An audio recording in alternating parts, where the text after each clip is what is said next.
Hola a todos, muy buenas tardes. Vamos a esperar un poquito a que se me vayan agregando un poquito. Hoy es martes, 5 de mayo, y me han invitado a este magno evento digital. Así que, antes que nada, muchísimas gracias a, a Gonzalo Gómez, a Feldin Llanes y por supuesto a Jocelyn Sandoval. Espero que me estén escuchando bien. Alguien por favor que escriba si se escucha. ¿Ah? ¿Se escucha bien? Hola. Hola Julie. Muy bien. Vamos a ir comenzando y poco a poco se van a ir agregando. Eh, para los que no me conocen, yo soy Octavio Granadillo. Soy fisioterapeuta, licenciado en fisioterapia. Soy terapeuta manual, neuromusculoesquelético. Soy RPGista, pero además de eso, soy osteópata. Además, tengo, o poseo, perdón, un máster en dirección y administración de empresas sociosanitarias. Es decir, es un MBA. Como les decía, me han hecho esta invitación, este magno evento sobre el dolor.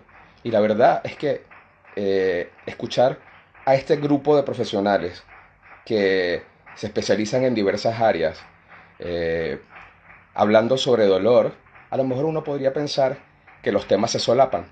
A lo mejor podría ser. Yo espero no aburrirlo sobre el tema.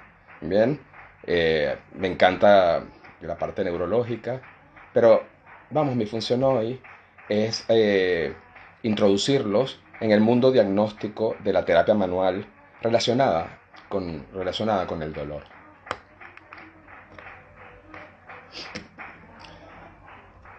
Vamos a ver eh, una frase del doctor James Siriax. Dice, todo dolor proviene de una lesión, todo tratamiento debe llegar a la lesión y todo tratamiento debe ejercer un efecto beneficioso sobre la lesión. Eso estaba muy bien, pero recordemos que el doctor James Siriax, en su primer tratado sobre medicina ortopédica, lo hizo en 1950. El conocimiento que teníamos sobre el dolor en ese año no es nada comparado al de ahora.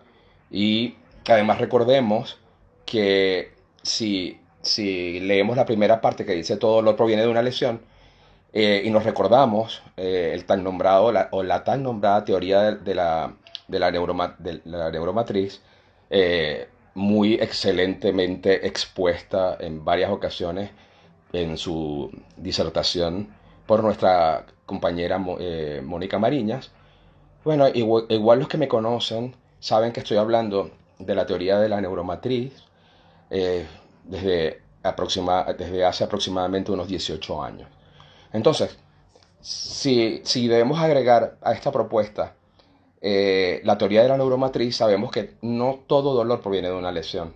En un principio sí, pero luego podemos tener ya una resolución de la lesión y sin embargo podría estar presente todavía el dolor. Recuerde que el dolor depende de muchas otras cosas, como lo son, por ejemplo, las creencias, la personalidad, eh, eh, eh, la, el perfil psicológico del paciente, pero, pero también de esa experiencia vivida. No existe dolor sin experiencia. O sea, ¿cómo poder darle un adjetivo a un dolor si usted no lo ha sentido? O sea, usted no puede decir un dolor tipo corrientazo si usted nunca en su vida ha tenido un corrientazo. Entonces, Eh, Cuando vemos esta frase de James Siriax, nos trae muy buenos recuerdos desde el punto de vista de la medicina ortopédica, quizás el padre de la terapia manual, pero al mismo tiempo sabemos que todo esto ha evolucionado y ha evolucionado, por supuesto, para bien.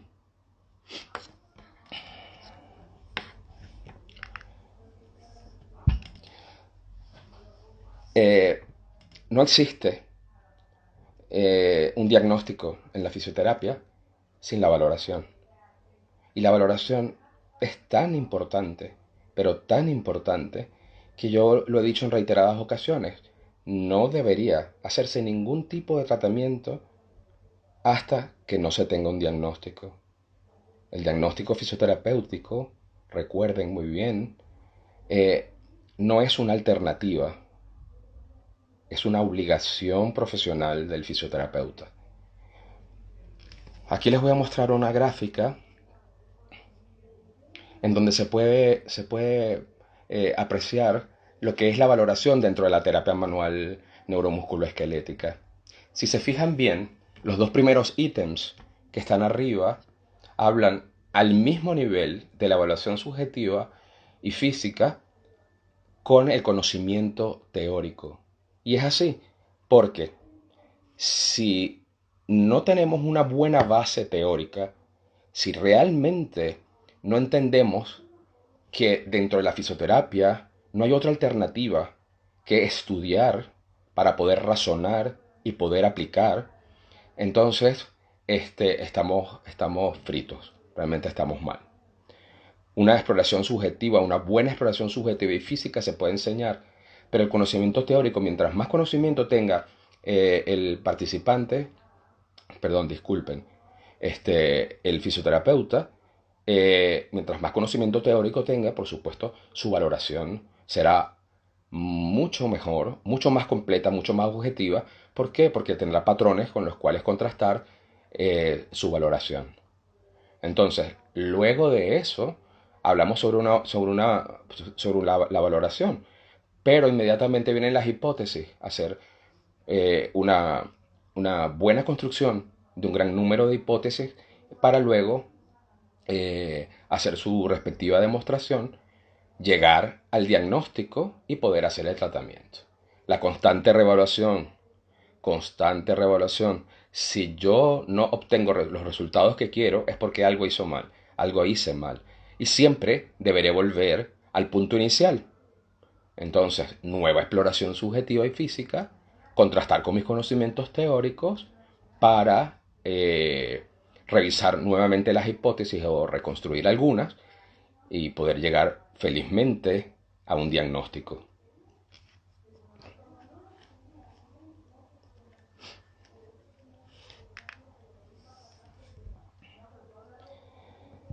Desde hace unos años se ha utilizado el mapa corporal como una manera de expresar visualmente eh, eh, la manera como el paciente te está contando su dolor.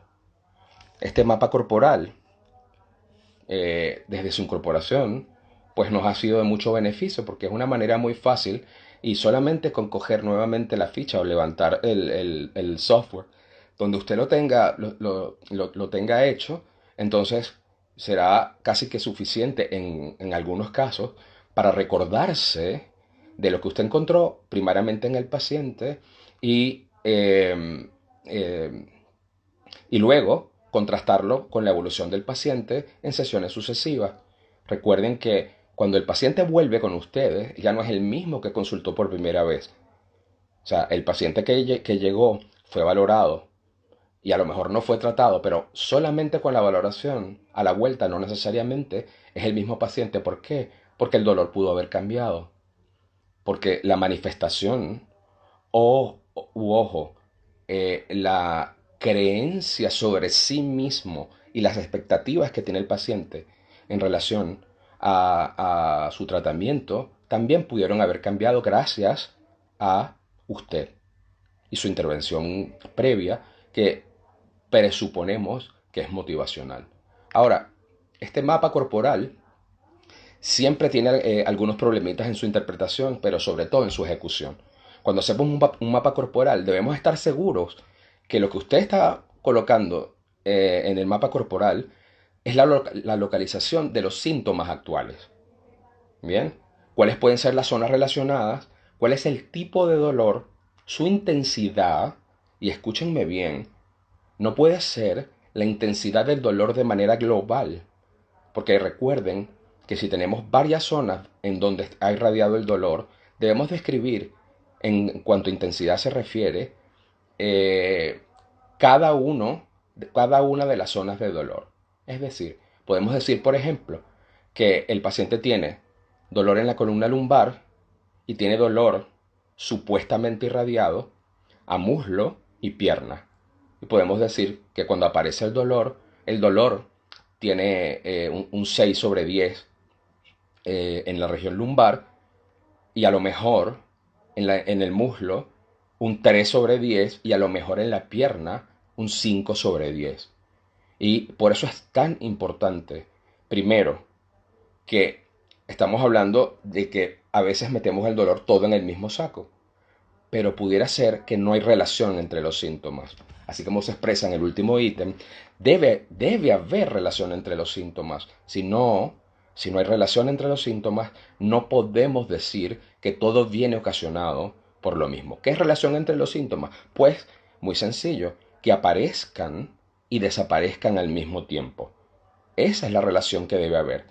Si son independientes, todavía no podríamos llegar a la conclusión de que una misma lesión está causando los tres dolores. Ese es el ejemplo que les estoy colocando. Ahora, debemos recordar también que existe lo que se conoce como dolor referido. Estos mecanismos de dolor referido vienen porque algunos nervios sensitivos periféricos convergen en una misma célula en el asta posterior de la médula espinal. Entonces, debemos tomar en cuenta no solo el dolor que puede estar viniendo de las vísceras, sino tomar en cuenta también el dolor que proviene de zonas contiguas. Entonces, lo primero que vamos a hacer es tratar de interpretar eh, el dolor que está justo en la zona que el paciente nos explica que lo tiene. Pero luego debemos empezar a hacer razonamiento de quién más pudiera estar ocasionando ese dolor que provenga primero de zonas continuas, luego de zonas más lejanas, pero que puedan hacer irradiación, como en el caso, por ejemplo, de los nervios, ¿bien? Para poder hacernos realmente una idea un poco más exacta de lo que significa y lo que representa el dolor en ese paciente.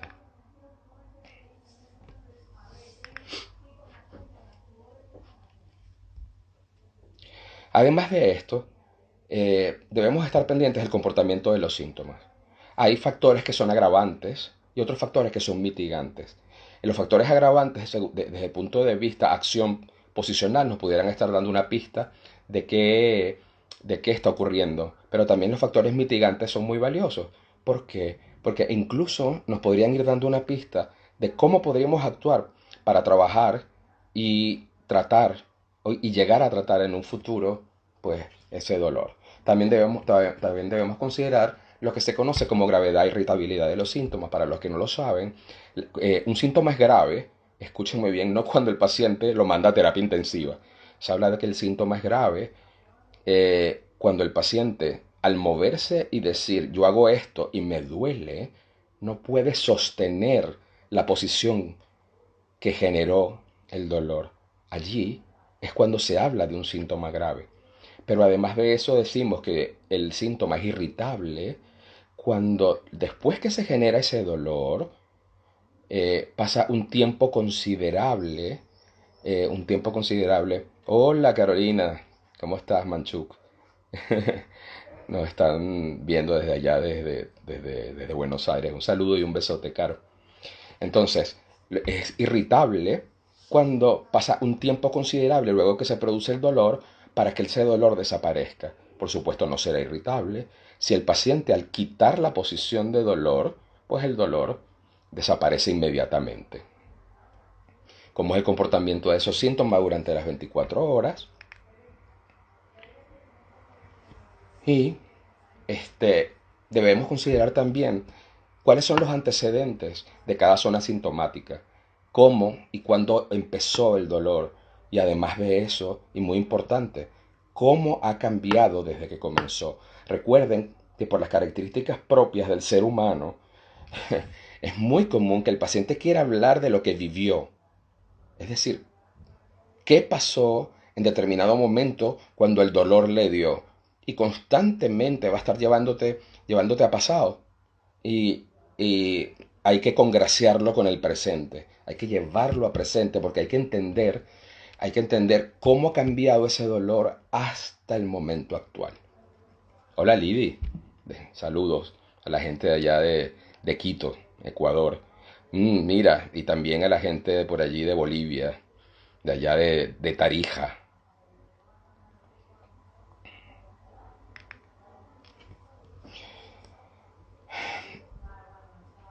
Eh, Tendremos que analizar además los antecedentes personales, antecedentes médicos que sean relevantes, eventos previos, porque es muy importante y hay una gran diferencia si el paciente es primo evento, es decir, si es la primera vez que le ocurre esto o ya le ha ocurrido en otras ocasiones.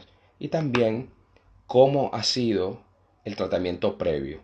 O sea, le han hecho tratamiento, por ejemplo, fisioterapéutico. ¿Cómo respondió al tratamiento fisioterapéutico? ¿Por qué, si el tratamiento fisioterapéutico no lo hizo con usted y funcionó, por qué ya no volvió con ese especialista y ahora lo busca usted? Bien. En cuanto al tratamiento farmacológico, sí, en un principio hacía efecto o en estos momentos todavía sigue haciendo efecto o ya no es tan efectivo o por el contrario, como refieren algunos pacientes, ya el medicamento, la parte farmacológica de lo que me manda el médico ya no me hace ningún efecto. Ya no obtengo ningún resultado, no siento ningún cambio si me tomo el medicamento o si no me lo tomo.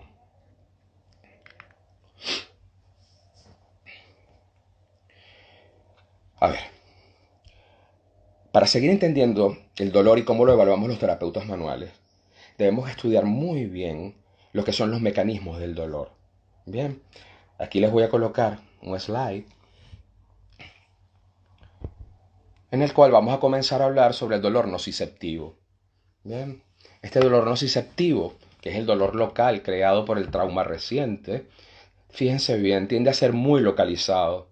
Por supuesto, este dolor será reconocido por tener una respuesta predecible. Por ejemplo, dolor al estiramiento. Bien, me golpeo, me duele. Pero también podría ser a la compresión o al movimiento. Eh, este dolor normalmente responde muy bien a los analgésicos simples y los AINES. Entonces, recordad, dolor nociceptivo es ese dolor local que casi siempre sucede en las anamnesis limpias, cuando el paciente viene con una anamnesis limpia. Tenemos otro tipo de dolor que es parte de nuestros mecanismos de dolor, que es el dolor neurogénico periférico. Fíjense bien, este dolor se caracteriza por tener una distribución anatómica, como por ejemplo lo que sucede en las compresiones nerviosas y su irradiación. Pero ojo, porque también podríamos estar hablando de la distribución anatómica de un par craneal, como por ejemplo lo es la neuralgia del trigémino. Bien. Ahora, ¿qué otras características tienen en cuanto a la connotación? El adjetivo o los adjetivos que se le pueden colocar al dolor. Primero, que el paciente describe quemazón, dolor agudo o dolor punzante o dolor expresado como una descarga eléctrica. Estamos en cuanto a el dolor neurogénico periférico, en presencia o no de alodinia, puede haber disestesias, parestesias e incluso puede ser una mezcla de estos.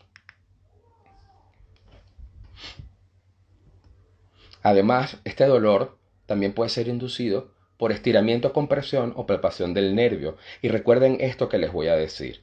Señores, a los nervios no les gusta que los compriman, no les gusta que los friccionen.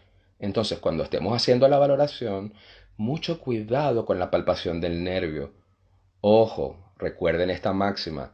Al nervio no le gusta que lo compriman o lo friccionen. Usted puede crear síntomas muchísimo más graves si durante su evaluación es exageradamente agresivo y comprime o palpa con exagerada fuerza o fricciona a los nervios. A ver, podríamos estar en presencia de debilidad muscular y cambios en el sistema autónomo asociado. Eh, eh, Incluso se habla de que cuando hay cambios en los reflejos osteotendinosos profundos, todavía pudiéramos estar hablando o estar dentro del dolor neurogénico periférico si la compresión es muy grave. Eh, Como dice Fisiollosi, es que al nervio, siempre se los digo, al nervio no le gusta que lo fastidien, no le gusta que lo estén fastidiando. Bueno, este dolor se caracteriza por tener una mala respuesta a los analgésicos simples. Sin embargo, pudieran tener un efecto atenuador. La respuesta al tratamiento pasivo, pues varía. Eh, Pudiera ser que de primer momento lo que usted le haya hecho funcione muy bien y pudiera ser que el paciente vuelve y usted le hace exactamente lo mismo y el paciente le dice que no sé qué me hiciste porque ahora estoy muy mal. Está dentro de las posibilidades del dolor neurogénico periférico. Y después hablaremos del menos conocido. El menos conocido, no porque usted no lo hayan escuchado, seguro que lo han escuchado. El problema es que, digamos que uno de los cocos, uno de los miedos o de los entes terroríficos de los fisioterapeutas es la sensitivación central. Vamos a describir esta sensitivación central como una distribución extensa, no anatómica, ¿bien? Y es que normalmente es un problema crónico que va sensibilizando zonas contiguas. Es decir, si el problema, por ejemplo, comienza a nivel cervical, a nivel de C5, determinado por usted, si el tiempo, bien, corre y no hay una resolución y sigue habiendo una ferentación, entonces comenzarán a comprometerse el segmento subyacente y el suprayacente. Es decir, que al final, en vez de ser un problema de C5, será un problema de C4 y también de C6. Y por eso las distribuciones en las cuales se representa ya serán cada vez más extensas, ya no seguirán una descripción anatómica típica de la que nosotros tenemos en las cartografías. Estaremos en presencia también de una hiperalgesia, la lodinia siempre estará presente, eh, puede haber una respuesta no consciente a estímulos de manera abrupta, el dolor pareciera pensar por sí mismo. Es algo impresionante porque como no tiene un patrón, bien, ni tiene una manifestación constante, pareciera incluso caminar como lo describen los pacientes. El tratamiento farmacológico rara vez es eficaz y normalmente se describe como tratamiento farmacológico muy ineficaz y la respuesta ausente o impredecible a los tratamientos pasivos. Bien, escúchenme bien, a los tratamientos pasivos dirigidos a la zona, y luego más adelante les explicaré por qué. Fíjense bien, cada estructura pareciera tener una etiqueta de cómo se expresa el dolor. Por ejemplo, podríamos decir que el nervio, ¿bien? Su dolor eh, es agudo y urente y tiene una distribución a lo largo de un nervio específico, como ya lo vimos antes. Eso sí, siempre y cuando estemos en una etapa previa, es decir, en las primeras fases de la compresión nerviosa o el atrapamiento nervioso. porque si se hace crónico, este dolor ya cambiará de agudo y urente a un dolor más difuso, más profundo, ¿bien? Ocasionado por un efecto en el cual, en la cronicidad, donde vaya pasando el nervio, también va induciendo cambios en el tono muscular, por donde discurre, pero además de eso las estructuras vasculares, tanto arteriales como venosas, también sufren un cambio y al haber un disturbio desde el punto de vista vascular, pues también se suma ese dolor. Entonces, en un principio será agudo y urente. En el caso del hueso, podríamos describirlo como un dolor profundo, sordo, muy mal localizado, ¿bien? O localizado, pero referido también a otras zonas.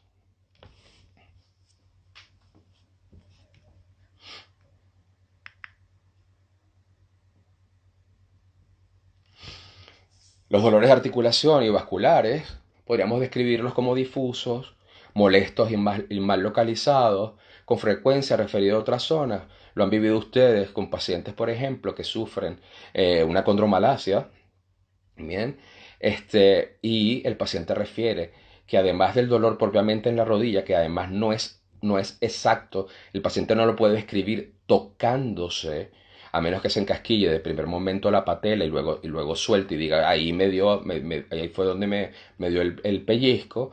El paciente también refiere que le duele parte, por supuesto, de la pierna y dolor hacia los cóndilos y dolor supracondilio. Y eso es, pues lo normal. Bien.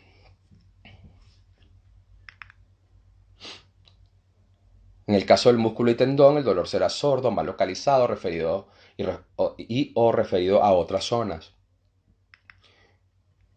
Fíjense bien. Eh, Esto que les estoy mostrando, literalmente, es la radiografía de un dolor. ¿Cómo es eso, Octavio? ¿Cómo es esto de que es la radiografía de un dolor? Sí. Cuando nosotros miramos al paciente, cuando lo estamos mirando, lo estamos escuchando, bien, eh, estamos haciendo ciertas pruebas, reconocemos cuáles son los mecanismos del dolor, sea nociceptivo, neurogénico periférico o de sensitivación central. Estamos viendo literalmente el gráfico que tienen ustedes al frente. Entonces, si se fijan bien, el uno está representando principalmente los nociceptores locales. Y el número 2 está representando las vías de aferentación. Ya luego, a nivel medular, además, está representada su decusación en niveles suprayacentes y así hasta pasar por el tálamo y hacerse consciente, ojo, o en problemas crónicos, pasar a ser manejados por el sistema límbico y en ese caso es lo que se describe como dolores de salida o algunos lo describen como dolores de bajada. Entonces, yo sé que ustedes han visto esto y cuando ven esta figura siempre están pensando en la metámera, en el soma y en los componentes de cada una de las metámeras, como lo son el dermatoma, el miotoma, el esclerotoma, el enterotoma, este, y no sé si creo que si me faltó alguno, el angiotoma, que era el último que me faltaba, que es la expresión vascular.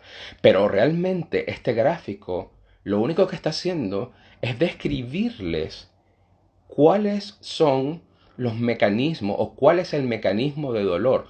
Pero ojo, zonalmente está de más decirles que si el paciente tiene algún dolor acá en el punto 1, ¿bien? En los receptores, en los nociceptores que son superficiales, eh, Miren, casi que cualquier cosa que usted haga de manera local podrá disminuir la sensibilidad de esos nociceptores. Estamos hablando de cambios en el umbral, como por ejemplo el uso de calor o frío. O también podría ser el uso de corrientes en las cuales haya un proceso de adaptación. Es decir, primero una estimulación selectiva a fibras gruesas, pero que haya un proceso de adaptación y que el paciente deje de percibir. Cuando deja de percibir es porque los nociceptores, los receptores más periféricos, han dejado de estar activos, han sido modulados y por ende el dolor ha disminuido, pero de manera local. El problema se presenta cuando intentamos interpretar el dolor en otras partes del sistema. Bien, entonces recuerden, yo veo esto y estoy viendo una radiografía del dolor del paciente, pero además de ver una radiografía del dolor del paciente, me debo preguntar, cuando veo esto, de yo saber cuál es el mecanismo de dolor, la pregunta, la máxima sería, ¿qué quiero hacer con el paciente? Es decir, por las características y lo que el paciente manifiesta, dónde el fisioterapeuta va a trabajar. En algunos casos, como les dije, trabajará en el punto 1, que son los nociceptores. En el otro, trabajará en el nociceptor, en la vía de ferentación y en la médula. En otros, trabajará directamente en la médula espinal y en otros trabajará en las representaciones del sistema nervioso autónomo a nivel medular de la zona que quiero estimular para poder tener un efecto a nivel central. Bien, entonces en todo caso, antes con la teoría de las compuertas todo terminaba en la médula. Bien, pero cuando hablamos de la teoría de la neuromatrix, esta sería justamente la interpretación. O sea, estamos hablando del input y el output. Bien, el input, que es el sistema en vía de aferentación hasta los centros superiores, y el output, que pudiera estar en una parte representado en la médula espinal, en el asta anterior, y en otra en el sistema nervioso central, como si fuera un acueducto beta-endorfinérgico. Entonces, cuando pensamos y miramos a este señor, y ahí se los dejo, eh, es muy importante que se entienda primero cuáles son los mecanismos del dolor para poder saber dónde voy a trabajar, pero por sobre todas las cosas, responder claramente el qué quiero hacer con este paciente. Vamos a explicar un poco más, sobre todo yendo en camino hacia los procesos crónicos para que vean cómo dentro de la terapia manual eh, hacemos ese tipo de valoración y cómo llegamos a las conclusiones.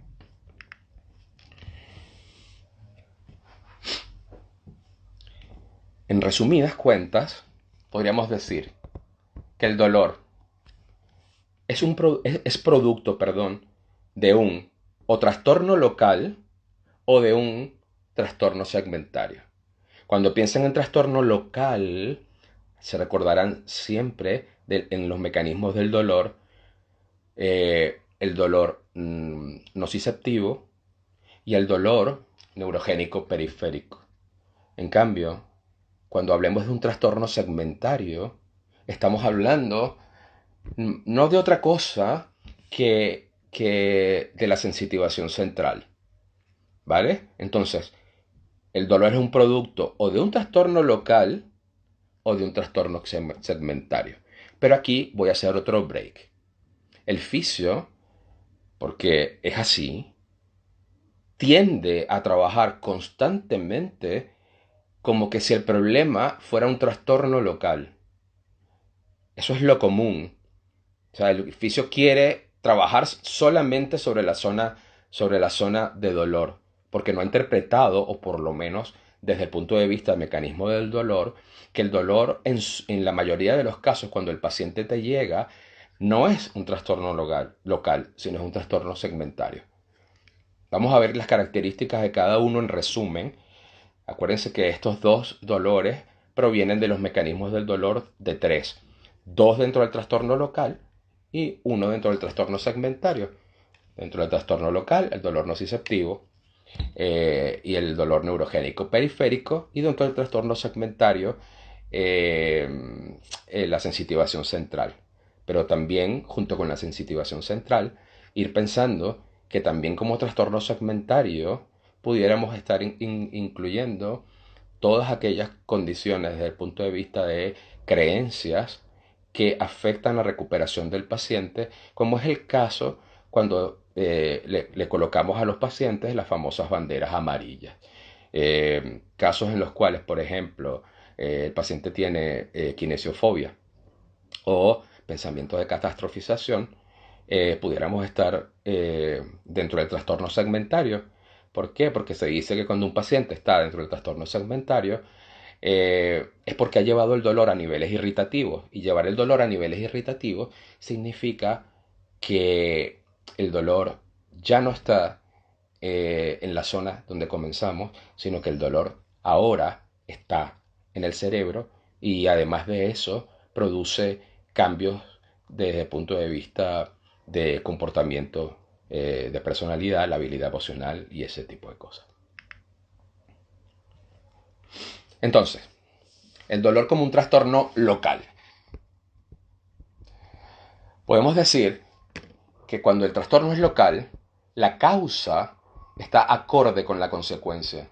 Bien, es decir, dentro de la relación causa-efecto, si yo me pillo un dedo con una puerta, pues es lógico que tenga dolor, tumefacción, inflamación, eh, rubor. O sea, eso es lo normal. O sea, la causa, lo que me ha sucedido, tengo dolor e inflamación, está acorde con la consecuencia. Pero además de eso, los signos y los síntomas son acordes con la patología. Bien, por ejemplo, eh, como les dije antes, lo del caso de la condromalacia. Bien, es muy lógico que en cierto tipo de actividades el paciente describa dolor, como por ejemplo subir y bajar escaleras, pero principalmente bajar escaleras. Cuando el paciente siente dolor por la condromalacia absolutamente en todo, bien, y a lo mejor incluso empeora el dolor nocturno, entonces ya no estaríamos hablando que los signos y síntomas, perdón, son acordes con la patología. Otra de las cosas que son importantes que debemos mirar eh, es que las fases de reparación tisular se cumplen fisiológicamente. Bien. Eh, y hay que hacer énfasis aquí en lo de las fases de reparación tisular.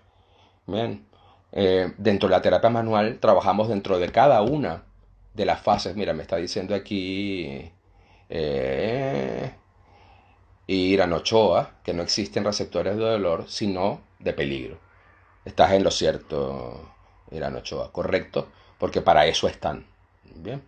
Entonces, como les comentaba, las fases de reparación tisular deben, deben cumplirse fisiológicamente en lo que se refiere al trastorno local. Y nosotros debemos ser respetuosos de cada una de esas fases de reparación tisular.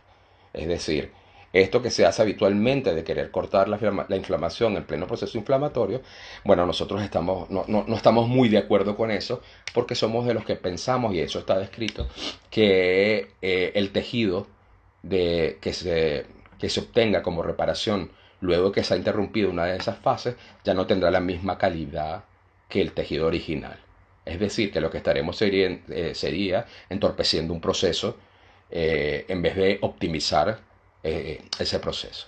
Y lo otro que les comentaba, que es muy importante, que la anamnesis sea limpia. Es decir, estamos hablando de un primo evento. Es la primera vez que le ocurre al paciente. Bien, el paciente no había pasado por allí.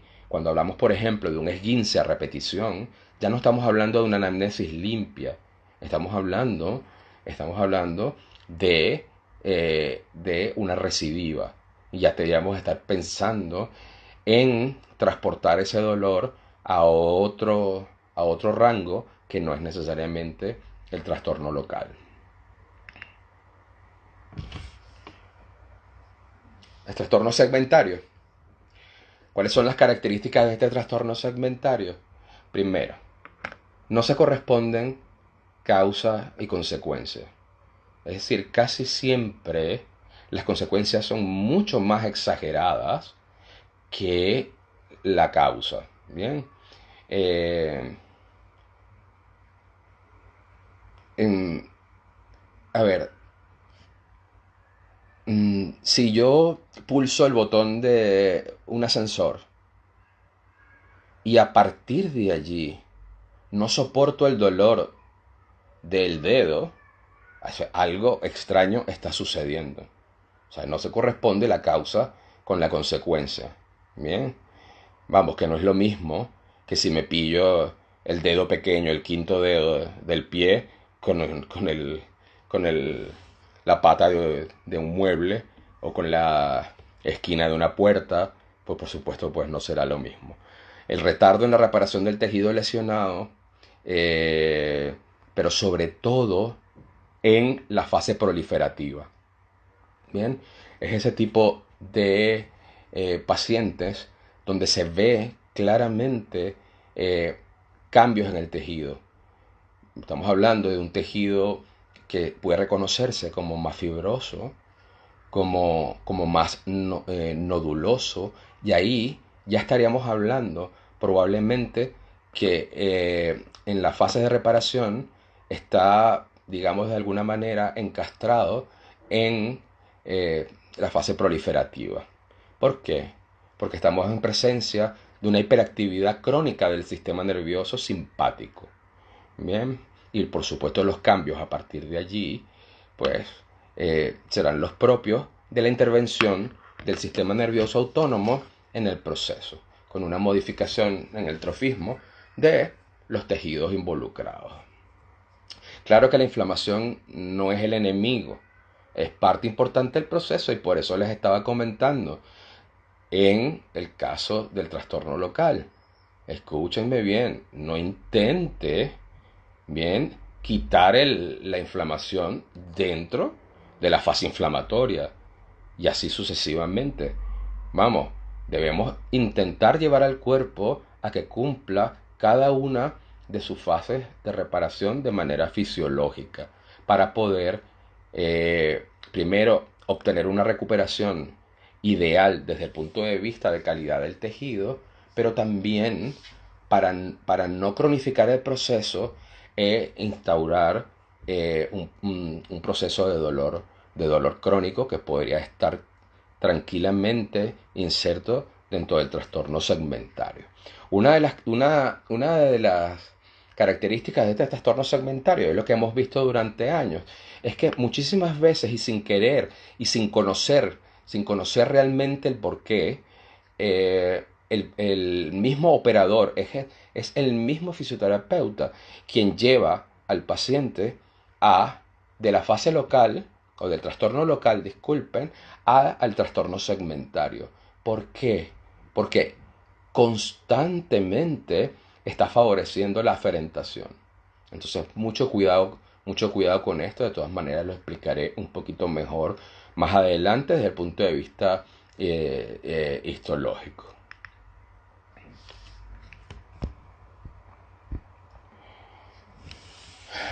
Cuando, cuando sufrimos un trauma, hablamos, siempre hablamos dentro de la fisioterapia de lo que se conoce como la sustancia P. Claro, el problema está que esta sustancia P a veces está mal descrita. De hecho, la gente no sabe a lo mejor que es un cóctel de neurotransmisores. O sea, no es solamente un solo componente. O sea, entre los cuales podemos nombrar, por ejemplo, las bradiquininas, las prostaglandinas E incluso en primera fase, la serotonina, junto con la histamina, son considerados entes inflamatorios. Bien, fíjense ahí que en la gráfica aparecen, por ejemplo, cómo intervienen los AINES sobre, aquí, en este punto, sobre la, no aceptación del ácido araquidónico sobre la ciclooxigenasa y por eso la inhibición del proceso inflamatorio. Pero el proceso inflamatorio, como me decían por allí algunos de ustedes, es necesario. Bien, el dolor que se genera de primer momento post-trauma es necesario porque es nuestro estado de alerta, es lo que es el que nos indica peligro. Son una serie, esta serie de mediadores químicos están justamente para hacer eso, para aumentar la vascularización y favorecer los procesos que tiene naturalmente el cuerpo para intervenir y resolverlo. Entonces, por favor, ojo con esto. Pero eso sí, quédense con la sustancia P y recuerden que es un cóctel de mediadores químicos, no es solamente una sustancia. Bien, ¿por qué? Porque es lo que al final termina eh, siendo como el verdugo del proceso para que termine en el trastorno segmentario.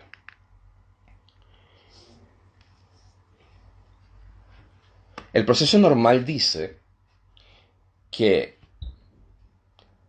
en esto del dolor y los mecanismos de defensa, en un principio, bien, hay una producción de sustancia P tal cual y como les dije antes, en la cual se va a vaciar en sentido drómico, es decir, en sentido ortodrómico.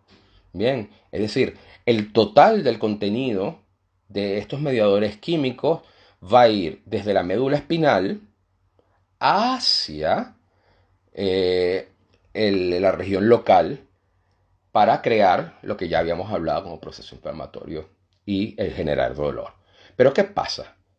Con el tiempo, estos mediadores químicos, la sustancia P, comienza no solo a vertirse hacia el sistema periférico o hacia los receptores periféricos, sino que en un porcentaje en relación 80% 20, es decir, 80% hacia local y 20% en sentido antidrómico, es decir, hacia la médula espinal, comienza a vertirse esta sustancia P hacia o en dirección hacia el asta posterior de la médula. ¿Qué es lo que sucede? Que el mismo proceso que se generaba a nivel local comienza a generarse en la médula espinal, lo que hace que se sensibilice el proceso, comienza a sensibilizarse. Y a partir de allí es lo que se conoce como reflejo de Axón, el origen, el origen de los trastornos crónicos mediados por el sistema nervioso autónomo, que en este caso sería el incremento de la salida del sistema nervioso simpático, pues proviene justamente de que se revierte sustancia P en sentido antidrómico.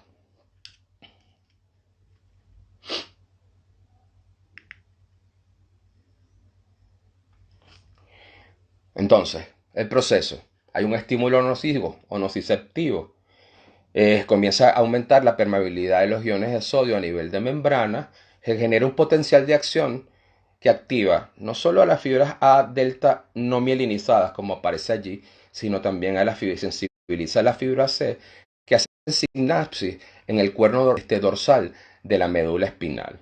Bien, ya ese proceso lo conocen ustedes, ya saben que desde las láminas de Rexet, desde la lámina 1 a la sexta son sensitivas, pero los que intervienen principalmente en el dolor son la segunda, tercera y quinta.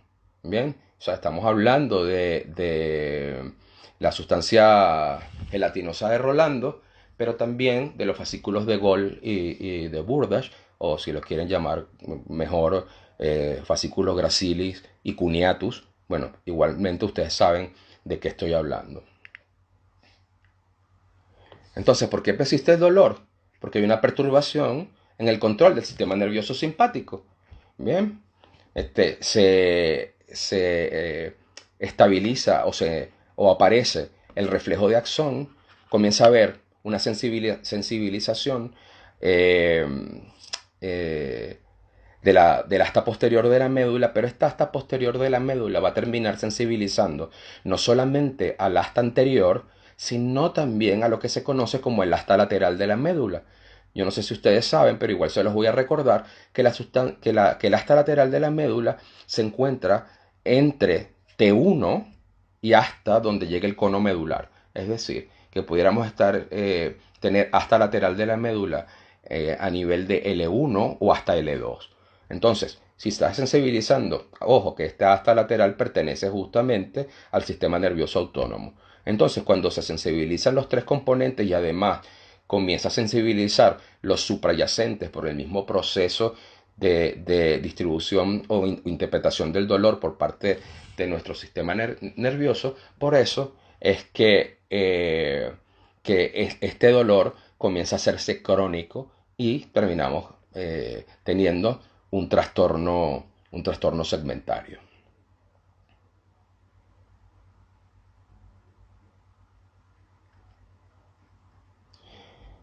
Sí, una facilitación medular genera una respuesta simpática. Eso es lo normal. El problema es cuando se perpetúa.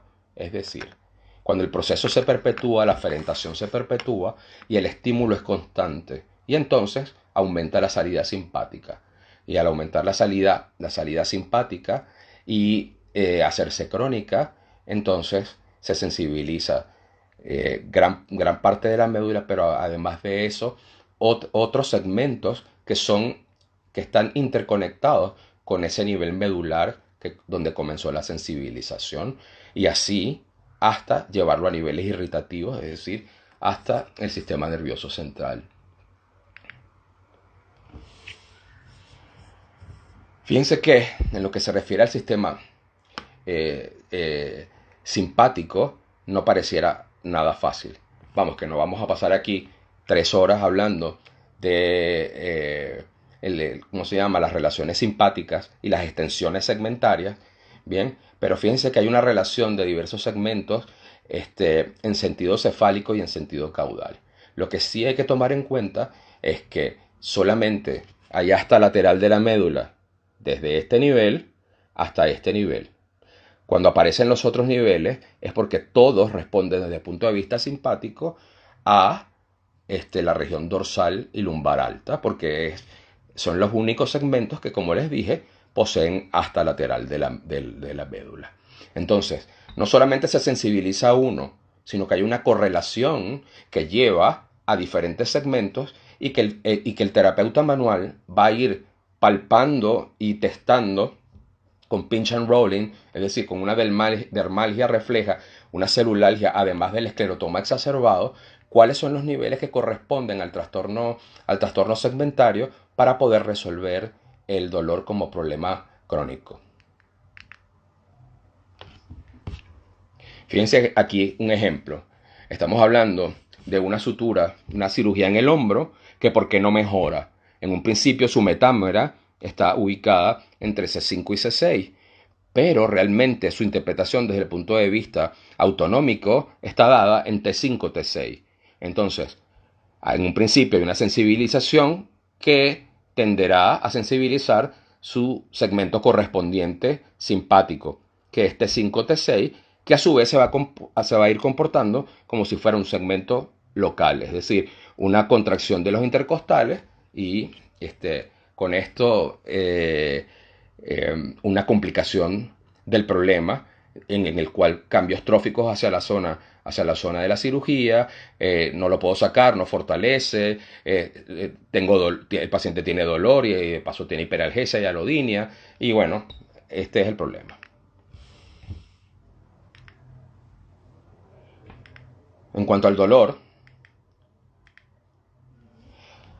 Consejos de comunicación con el paciente, porque hay que hablar con ese paciente y explicarle qué es lo que está ocurriendo, pero cómo entrar a ese paciente. Primero, hay que exaltar las submodalidades en sentido positivo, es decir, todo lo que para el paciente tenga que ver con la mejora, hay que hacérselo más grande, hay que colocárselo, hay que engrandecerlo. Bien, el muy bien tiene que tener un matiz muy particular. Bien, y como eso, todo lo que sea en destino a neurotransmisores asociados a la felicidad. Entonces, incrementar las preguntas sobre las capacidades, sus capacidades y actividades, sí. ¿Por qué? Porque hay que llevarlo a lo que el paciente hacía habitualmente para sentirse bien. Si no, no lo vamos a poder sacar de allí desde el punto de vista crónico. O sea, hay que llevar al paciente a que se conecte con sus gustos, con el olor que le gusta, con los olores que le gusta, la música, pero además de eso, con las actividades que habitualmente hacía para tranquilizarse, para relajarse, para sentirse bien. Otra cosa que coloco yo allí, porque siempre se lo digo, es que un paciente informado es un paciente que está medianamente curado. Hay que explicarle muy bien al paciente para que el paciente pueda entender el proceso y además de entender el proceso, poder aportar y colaborar rumbo a la resolución de su problema de dolor crónico.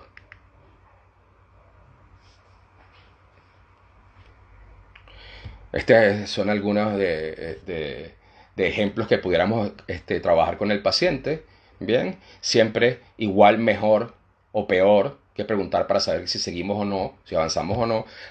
Intentar la activación propioceptiva en todas las posturas, intentar reducir la sensación en posición funcional, repetir varias veces si hubo mejoría, limpiar la zona, es decir, sumando control motor, resistencia muscular, entrenamiento funcional, pero sobre todo esto, las tareas, todo lo que al paciente le gusta, todo lo que al paciente le gusta, pues eso es lo que debemos estimular. Aquí les dejo. Esto es una autopista que es como si fueran las vías del dolor. Para modular el dolor debemos seguir sus caminos. Y es así. Yo he intentado hacer un paneo sobre qué es lo que hacemos los terapeutas manuales, cómo es de complejo nuestra valoración relacionada al dolor. Recuerden que deben siempre ver el dolor como un problema local o como un problema segmentario, pero que la mayoría de las veces son problemas segmentarios que los operadores tienden a tratar como si fuera un problema local. Entonces, debemos todavía prepararnos muchísimo más, revisar un poco más sobre las características de este trastorno segmentario o sensitivación central para poder hacer un diagnóstico más preciso y con base en un diagnóstico preciso poder ofrecer un tratamiento más eficaz. Este, para todos los oyentes, espero que haya servido de algo, que hayan encontrado o respuestas o algunas inquietudes que les genere mayor estudio y que es que la respuesta está allí. Nunca, pero nunca dejar de aprender y además de aprender de los propios colegas. Esto tiene un tiempo y ya estamos llegando a ese fin. Muchísimas gracias a ustedes por haberse conectado, por la escucha y por sus preguntas y de verdad espero que el dolor ya no lo vean como un enemigo, sino como un aliado. Porque para nosotros, que somos cazadores del dolor para poder llegar al diagnóstico, pues es esencial. Que pasen muy buenas tardes y espero verlos pronto en otro live.